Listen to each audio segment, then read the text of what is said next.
오늘의 말씀은 누가복음 17장 11절에서 19절 말씀입니다. 예수께서 예루살렘으로 가실 때 사마리아와 갈릴리 사이로 지나가시다가 한 마을에 들어가시니 나병 환자 10명이 예수를 만나 멀리 서서 소리를 높여 이르되 예수 선생님이여 우리를 불쌍히 여기소서 하거늘 보시고 이르시되 가서 제사장들에게 너희 몸을 보이라 하셨더니 그들이 가다가 깨끗함을 받은지라.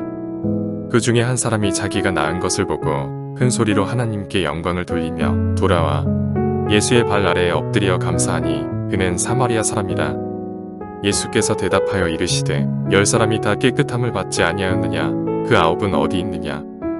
이 이방인 외에는 하나님께 영광을 돌리러 돌아온 자가 없느냐 하시고 그에게 이르시되 일어나 가라 내 믿음이 너를 구원하였느니라 하시더라.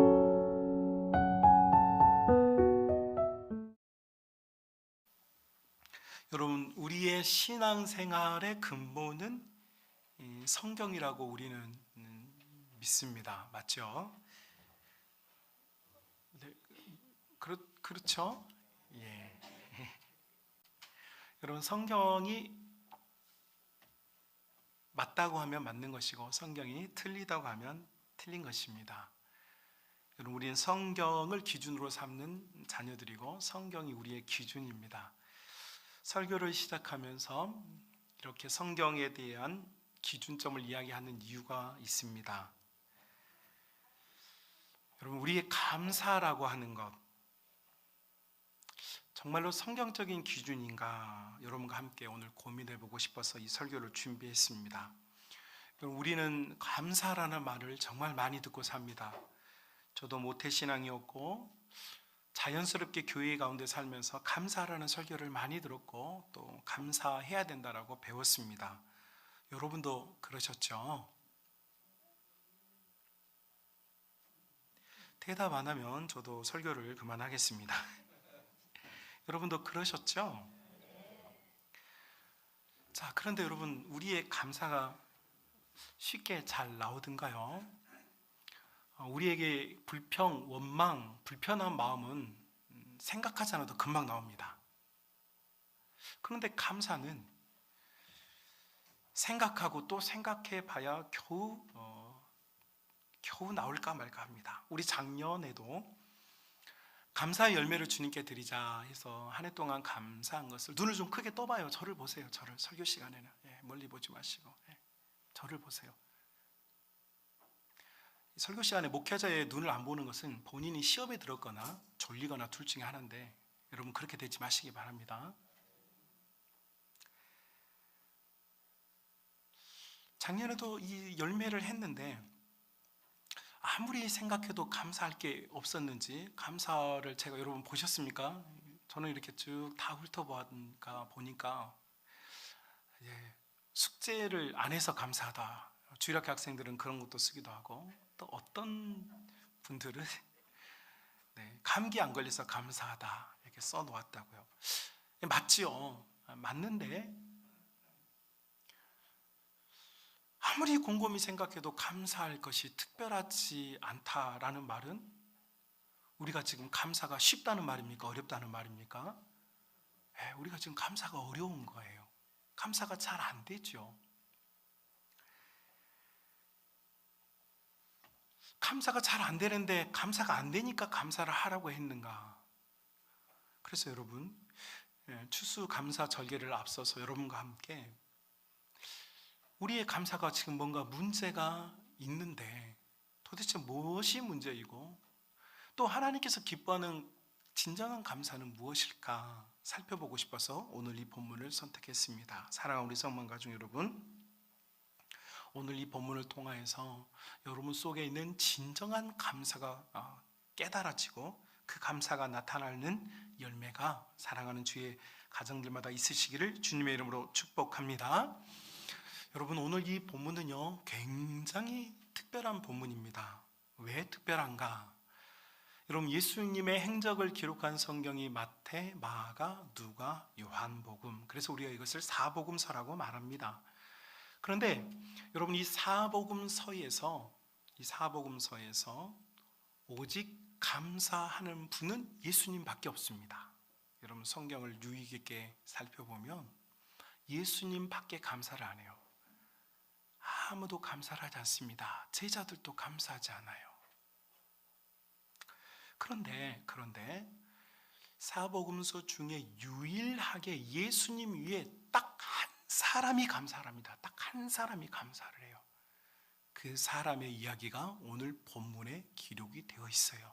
그래서 여러분 우리의 감사가, 우리는 성경을 기준으로 삼는 사람들이니까 우리의 감사가 어디서 어떻게 또 무엇을 향하여 가야 할지를 다시 한번 깨닫고 여러분 그 감사를 발견할 수 있기를 주님의 이름으로 축복합니다.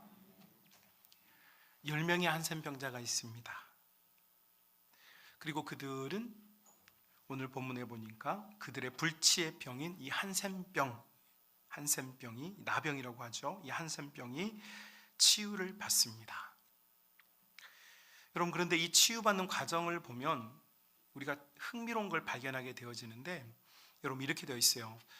그들이 예수님이 등장하자 여러분 12절 멀리 서서 13절 소리를 높여 이르되 예수 선생이여 우리를 불쌍히 여기소서 라고 외쳐요. 문둥병자, 한센병자들은 여러분 정상인들과 접촉하면 돌에 맞아 죽습니다. 당시에 여러분 가늠하다 잡혀 돌 맞아 죽게 생긴 한 여성의 이야기를 우리는 잘 알고 있습니다. 돌로 공개적인 처형을 하는 것이 당시에는 횡행하던 시대입니다.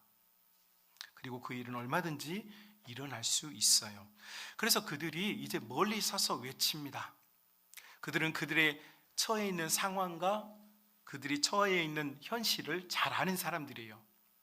그리고 예수님께 도움을 구합니다. 우리를 불쌍히 여겨달라고 요청합니다. 이 사람들은 예수님께서 자신의 삶과 인생을 바꾸고 변화시킬 수 있다고 하는 사실을 믿는 거죠. 그러니까 예수님께 도움을 청하는 것이죠. 그리고 여러분 14절에 보면 거기 가서 제사장들에게 너희 몸을 보이라 하셨더니 그들이 가다가 깨끗함을 받았다 이렇게 기록하고 있죠. 여러분 예수님께서 이 10명의 한센병자들에게 제사장에 가라는 말은 레위기를 기준으로 보면 제사장에 갈 때는 어떤 상태여야 하냐면 한마디로 말하면 자기 몸의 모든 질병이 치유가 됐을 때 이것을 확인하는 방법으로서 제사장에 가는 겁니다. 제사장이 치유하는 게 아니에요. 제사장은 판결만 하는 겁니다. 너 완치되었으니까 너희 가족에게 돌아가도 된다. 너 아직 치유되지 않았으니까 너는 지금 산중에 동굴 속에 혹은 사람들이 없는 곳에 살아야 된다. 이걸 판단하는 것이 제사장에 가는 일이에요. 그런데 여러분 그들의 몸이 치유받지도 않았는데 이 사람들은 예수님께서 하신 그 말씀을 믿고 뭐합니까? 제사장들에게 자기 몸을 보이기 위해서 가던 중이었습니다. 내가 깨끗해졌네? 내 병이 치유가 됐네? 이걸 본 것이 아니고 예수님의 말씀을 믿고 그들이 제사장에 가고 있었어요. 그리고 오늘 본문에 보니까 그들이 제사장에게 가는 길에 그들이 치유함을 받아요. 여러분, 그러면 제가 여러분께 질문 드립니다. 이 제사장에게 찾아가던 10명의 한센병자들은 믿음이 있습니까? 없습니까? 믿음이 있는 것 같습니까? 없는 것 같습니까? 네, 믿음이 있지요. 믿음이 있으니까 예수님이 내가 치료도 안 됐는데 믿고 간 거 아닙니까? 믿고 간 거 아니에요? 제가 극동방송을 자주 듣다 보니까 고래고래 소리 지르는 목사님이 없고 항상 다들 이렇게 차분히 설교를 하시더라고요. 그래서 저도 오늘부터 마음을 먹고 지금 소리를 안 지르고 설교를 해보려고 노력하는 중이니까 여러분들도 우리 목사님이 조용하니까 잠자는 시간인가 보다 이렇게 생각하지 말고 더 경청해 주시길 바랍니다. 여러분 믿음이 있으니까 이 사람들이 자기가 치유가 안 됐는데 제사장에게 보이러 가는 거 아닙니까? 잘못하면 지금 문둥병이 이 한센병이 있는 상태로 제사장에 가면요 맞아 죽습니다. 제사장한테. 그런데 갔어요. 왜요? 믿음이 있었으니까. 자, 이렇게 믿음이 있는 이 10사람이 예수님의 말씀대로 치유가 되었어요. 그런데 치유되어진 그들의 몸을 가지고 그 중에 15절 그 중에 한 사람이 자기가 나은 것을 보고 큰 소리로 하나님께 영광을 돌리며 뭐합니까? 돌아왔어요. 누구에게요? 예수님에게. 그리고 16절에 보니까 예수의 발 앞에 엎드려 감사했다 이렇게 말하죠. 자, 10명의 사람이 예수님의 말씀을 듣고 믿음으로 고침을 받은 줄 믿고 그들이 가던 중에 정말로 믿음 중에 그들이 치유를 받았어요. 그런데 그 10명의 사람 중에 한 사람만 예수님께 돌아왔고 9사람은 어디로 갔을까요? 자기 갈 길로 갔겠죠. 오랫동안 보지 못했던 자기 가족들에게 갔을 것이고, 오랫동안 보지 못했던 자기 연인에게 갔을 것이고, 자기가 오랫동안 보지 못했던 부모님께 갔을 것이고, 오랫동안 돌아보지 못했던 자기 기업, 농장, 산업, 양떼들에게도 갔겠지요. 여러분, 이 사람들은 믿음이 없는 사람들이 아니고 믿음이 있어서 고침받은 사람들이에요. 그래서 여기서 알게 된 게 뭐냐면 믿음과 감사는 별개의 문제라는 거예요. 자, 믿음이 있어서 그들이 치유를 받았는데 한 사람만 돌아오게 되었어요. 그리고 우리 주님은 그에게 너의 믿음이 너를 구원하였다라고 19절에 말씀해 주고 있습니다. 여러분, 이 본문을 보면서 눈치채셨습니까? 예수님 곁에 수많은 사람들이 있었어요. 많은 사람들이 고침을 받았고 귀신으로부터 자유를 얻었고 그들의 삶의 문제를 해결이 됐어요. 요즘 말로 하면 우리 가정의 문제, 우리 자녀의 문제, 내 건강의 문제, 우리 삶의 다양한 형태의 문제들이 있는데 믿음으로 예수님께서 도와주실 것을 믿음으로 구하였고 정말로 예수님께서는 도와주셨어요. 그런데 단 한 사람만이 하나님께, 우리 주님께 감사하고 있다는 거죠. 여러분, 오늘 우리 설교의 제목이 무엇인 줄 아십니까? 지보에 나와 있어요. 한번 같이 읽어볼까요? 시작. 아무나 할 수 없는 감사. 여러분, 우리는 교회에서 하도 감사하는 이야기를 듣고 살아서 다 정말로 감사하는 것이 당연한 줄 알았는데 믿음이 있어도 못하는 게 뭐냐? 감사더라고요. 감사는 아무나 할 수 있는 것이 아니었던 거예요. 감사는 감사할 수 있는 사람, 특별한 사람만이 감사를 할 수 있어요. 그러니까 얼마나 다행인지 몰라요. 여러분이 감사가 안 됐던 건요, 자연스러웠던 거예요. 믿음이 있어도 감사와는 달랐던 거죠. 목사님, 어떻게 설교가 조금 이상한 것 같습니다. 아니요, 제가 처음 서두에 여러분께 말씀드렸습니다. 우리의 신앙의 모든 기준은 성경이라고 그랬어요. 내가 어떤 걸 많이 들었기 때문에 그것이 옳은 것이 아니고 성경이 그렇다고 하면 그런 거예요. 맞지요? 자, 그렇다면 제가 여러분 이 본문을 연구하면서 제가 감사절기를 준비하면서 참 많은 설교를 하고 살았지요, 저도. 그런데 왜 우리가 이렇게 감사가 잘 안 될까? 왜 이렇게 감사가 잘 안 될까? 왜 감사가 쉽지 않을까? 라는 생각이 들고, 감사를 하는데 우리가 억지로 짜내는 감사를 하고 있는데 이게 진짜 감사할까?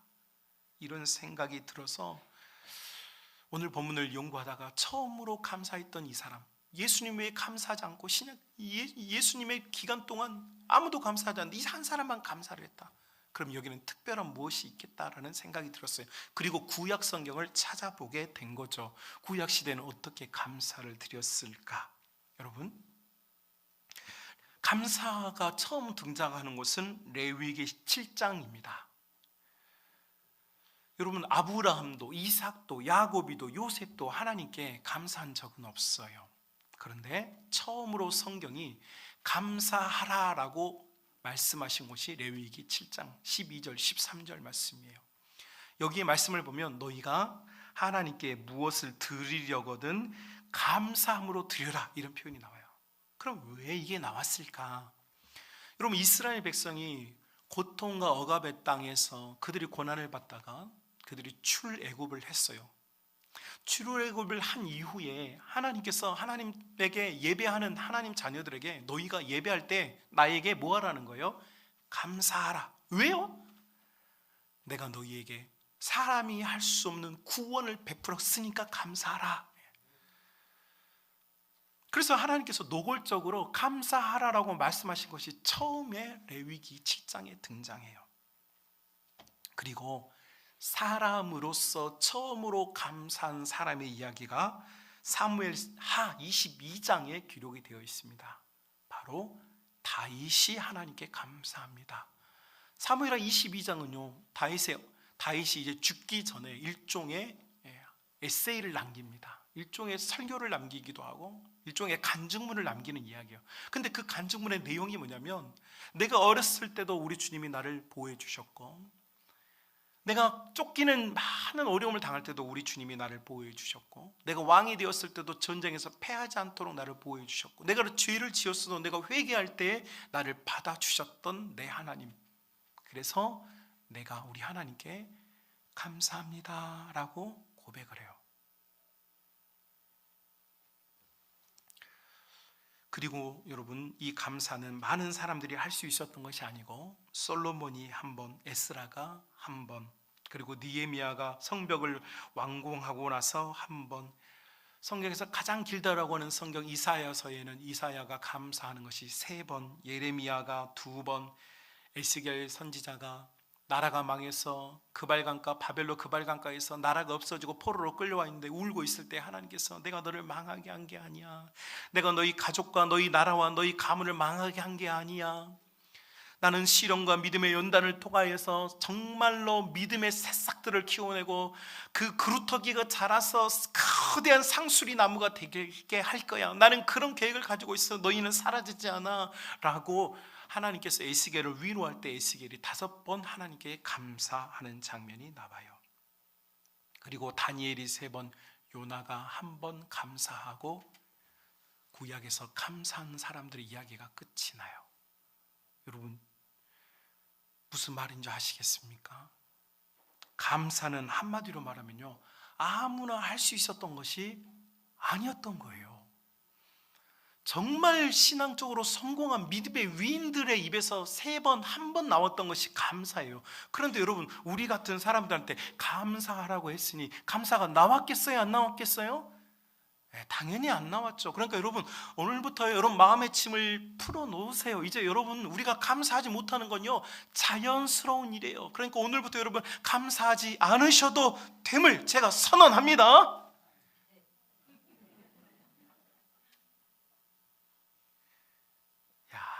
우리 성도들이 아무 때고 아멘 하더니 오늘은 아멘을 안 했어요. 여러분, 감사는 그러니까 한마디로 말하면 아무나 할 수 있었던 것이 아니었던 거예요. 우리가 감사가 잘 안 됐던 이유는 감사할 수 있는, 여러분, 믿음이 없어서 감사를 못하는 게 아니에요. 믿음은, 여러분, 우리 성경에 얼마나 많은 믿음의 위인들이 있습니까? 엘리야와 같은 믿음의 사람들, 엘리사 같은 믿음의 사람들, 요셉과 같은 기도의 사람들, 정말로 믿음 있는 그런 사람들이 있었지만 하나님께 감사할 수 있는 사람은 BC 1445년 이스라엘 백성이 출애굽했을 때 그들의 길을 떠난 지 한 달 만에 시내산에 도착했고, 그곳에서 하나님께서 소위 말해서 율법을 주세요. 그 율법을 주시면서 제사장들에게 레위기를 주시죠. 그리고 그것에 처음으로 감사하라는 말이 등장을 해요. 그런데 500년 동안 감사한 사람이 단 한 사람도 성경에 기록되지 않아요. 그리고 1040년 왕이 되었던 다윗이 500년 만에 처음으로 하나님께 감사를 해요. 왜요? 여러분, 그러니까 감사는 아무나 할 수 있었던 것이 아니었던 거예요. 지금도 마찬가지죠. 아무나 못해요, 감사는. 그러니까 이 추수감사절기를 지킨다라고 하는 것은 한마디로 말하면 우리와는 너무 맞지 않아요.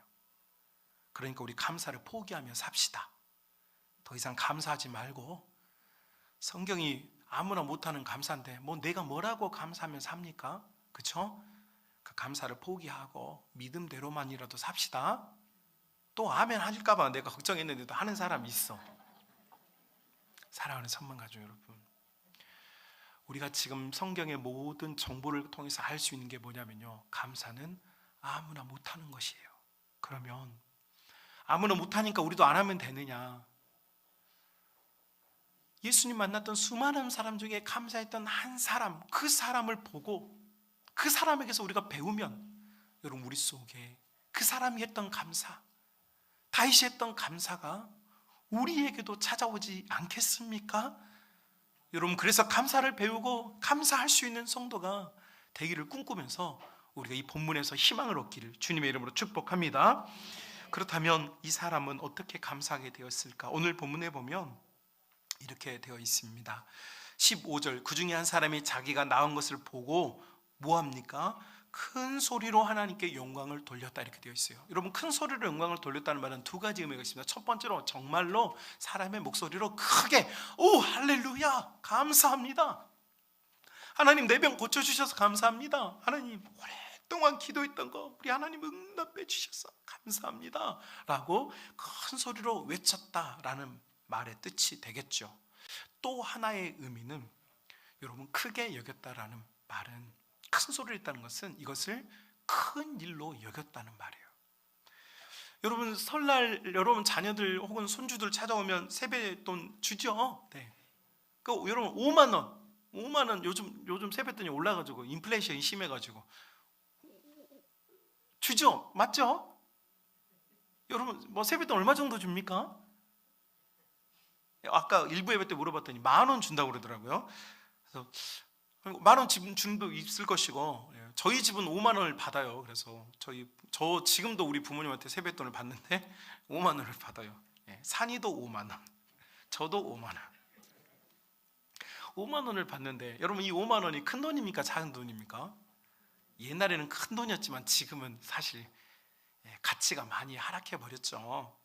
자, 그런데 제가 평생 사는 동안, 지금까지 목회하는 동안 제일 감동적인 일이 있었어요. 그게 뭐냐면, 고등학교 학생 하나가 저에게 도서비를 주었어요. 저 살다 처음이었어요. 목사님이 책을 참 좋아하시는 것 같은데 형편이 그래 보여서 자기가 용돈을 모았다는 거예요. 그래서 도서비를 주었어요.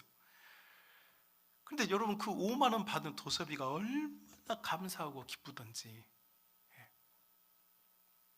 제가 지금 무슨 이야기 하는 줄 아시겠어요? 또 이 설교 듣고 가지고 우리 목사님은 도서비 달라고 지금 이제 강대상에서 설교까지 하는구나. 저를 그렇게 너무 하수 목사로 보지 마십시오. 똑같은 5만 원인데 우리는 어떤 돈은 너무 감격할 정도로 감사하고 어떤 것은 그냥 아무것도 아니야 꾸깃꾸깃 넣을 수도 있어요.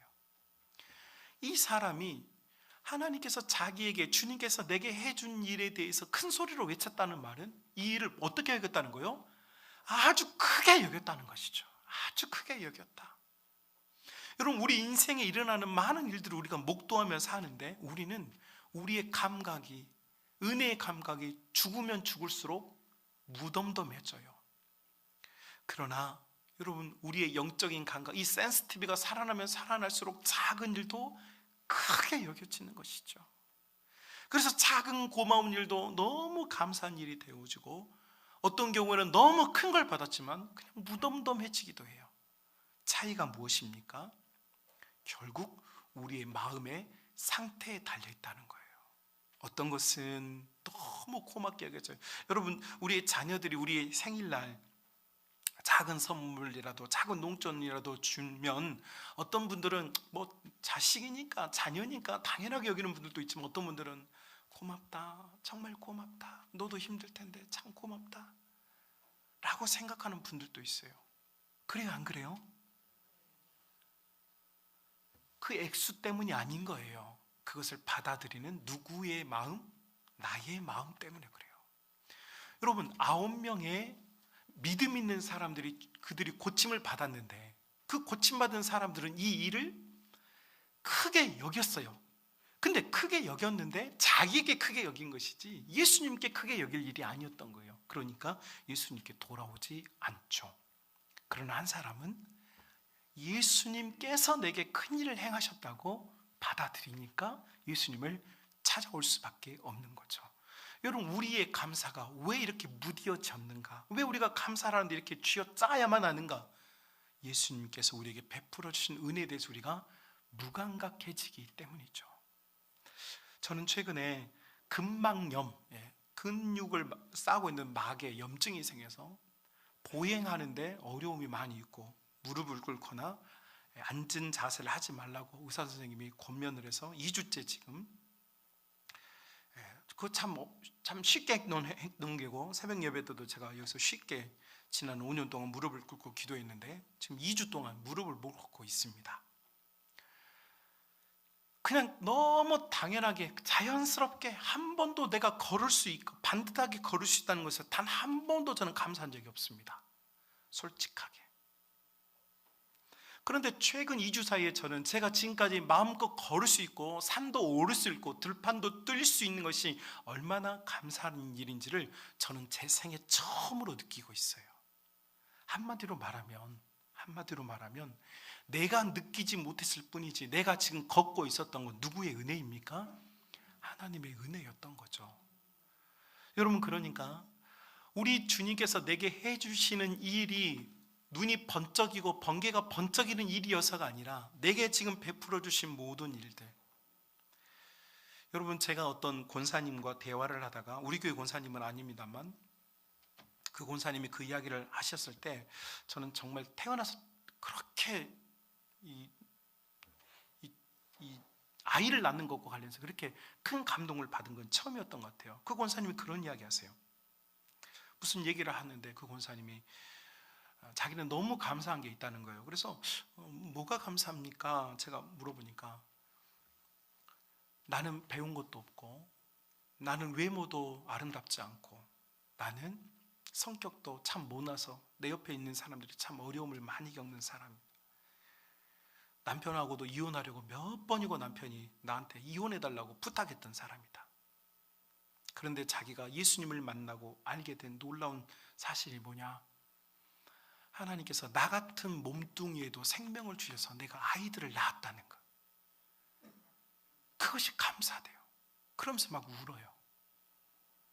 우리는 자연스럽게 결혼을 하고 결혼 생활을 하면 아이를 낳는다고 생각하지만 어떤 분들은 나같이 못난 사람, 나같이 못된 사람이 이런 아름다운 아이들을 낳았다는 그 자체를 너무너무 감사하면서 울더라고요.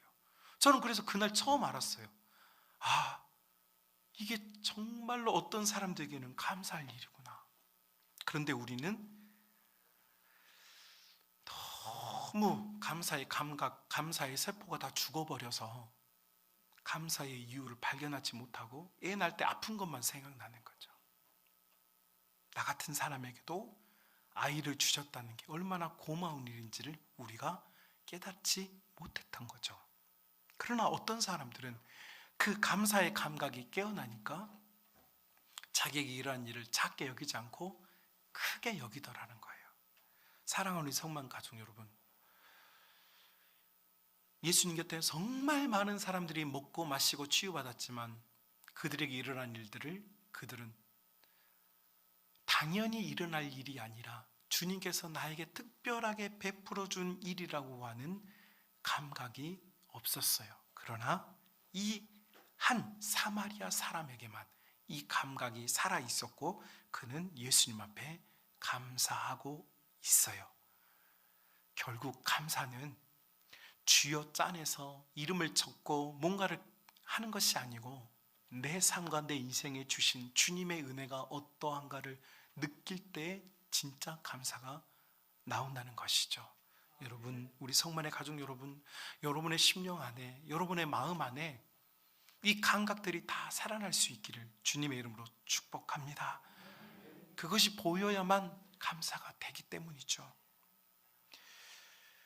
또 하나의 이유를 우리는 발견할 수 있게 됩니다. 이렇게 말하고 있어요. 15절, 예수의 발 앞에 엎드려 감사하니 그는 사마리아 사람이다. 17절, 예수께서 대답하여 이르시되 10사람이 다 깨끗함을 받지 아니하였느냐? 그 9은 어디 있느냐? 이 이방인 외에는 하나님께 영광을 돌리고 돌아온 자가 없다 하시고 그에게 이르시되 일어나 가라 너의 믿음이 너를 구원하셨다 이렇게 말하고 있어요. 여러분, 제가 여러분께 읽어드린 이 성경을 보면서 여러분이 발견하셨으면 하는 구절이 어디 있느냐? 바로 예수의 발 앞에 엎드렸다라는 거예요.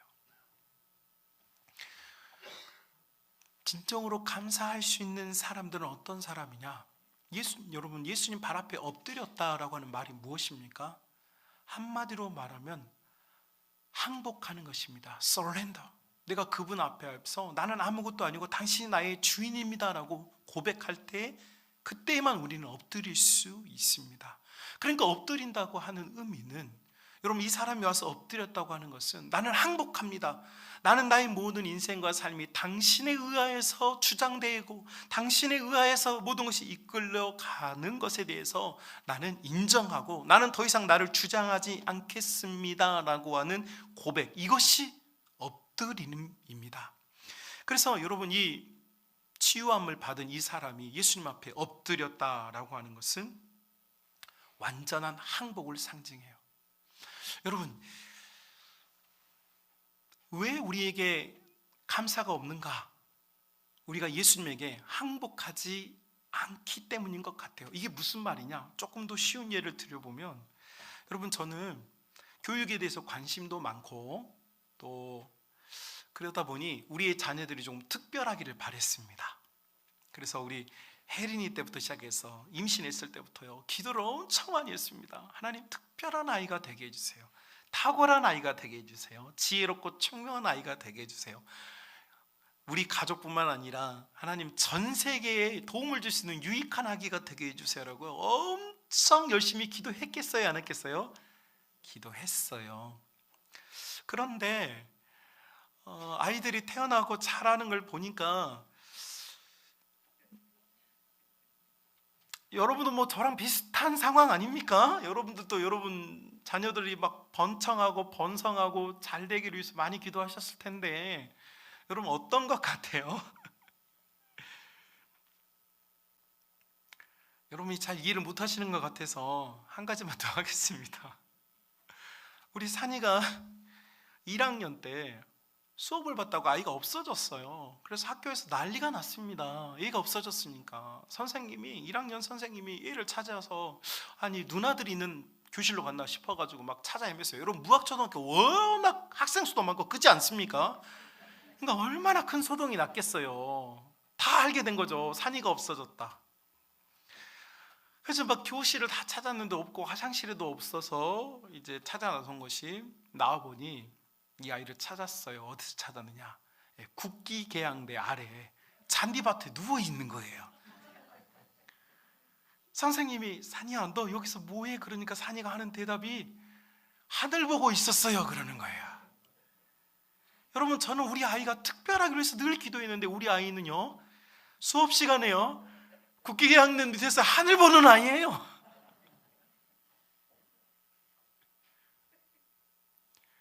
하나님, 왜 내 기도를 안 들어주실 가능성, 억울해 죽겠어요. 아무것도 기도 안 하고 그냥 내비뒀어도 이 정도는 됐겠다 싶어요. 그런데 그렇게 기도했는데 이 정도라면, 안 했으면 큰일 날 뻔했나? 이런 생각이 들 정도예요. 여러분, 우리에게 왜 감사가 없느냐? 왜 감사가 일어나지 않을까? 모든 기준이 나이기 때문입니다. 내게 흡족할 정도, 내가 만족할 정도, 내가 내 마음에, 내 심리에, 내 정서에 도움이 되고 내가 받아들일 정도가 돼야 우리는 그것을 감사로 여겨요. 내가 원하는 만큼 이루어져야, 내가 바라는 만큼 되어야 우리는 감사하게 되어지죠. 그런데 이 고침받은 이 사람 어떻게 합니까? Surrender. 난 포기한다. 나는 내 주권, 내 주도권, 내 감정의 기준을 없애고 누구에게 맞춘다는 거예요? 예수님께 맞춘다. 나는 항복한다. 여러분, 예수님께 맞춘 사람만이 감사가 나와요. 왜요? 예수님께서 하신 일이 이루어지기 때문에요. 자, 여러분, 재밌는 게 뭐냐면 14절에 예수님께서 부르짖는 있는 10명의 한센병자들에게 너희는 제사장에 가서 보여라 했어요. 그리고 10명이 믿음으로 갔어요.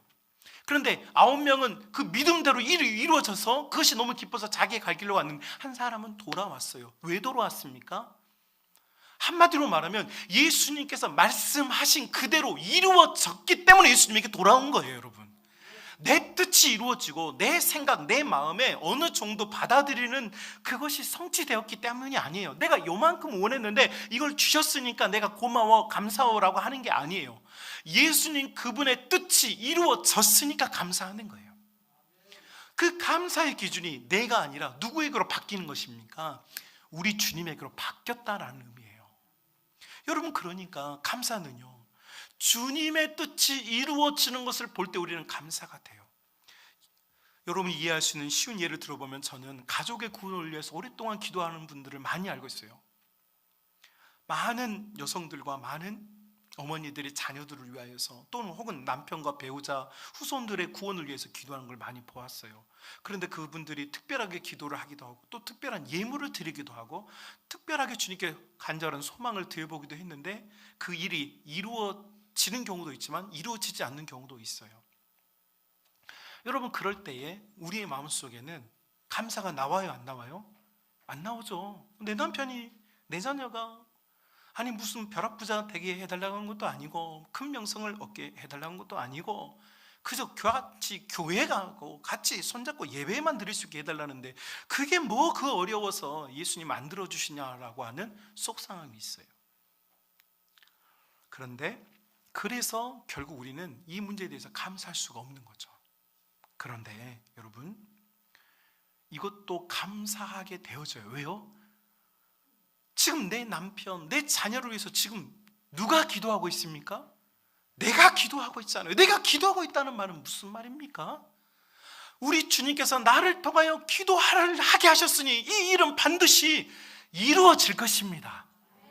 그러니까 감사라고 하는 것은 지금 일어난 일을 가지고 하는 게 아니에요. 감사는요, 주님께서 하실 일, 주님의 일이 이루어질 것을 믿고 내가 지금 하고 있다면요, 그것은 반드시 주님의 뜻대로 이루어집니다.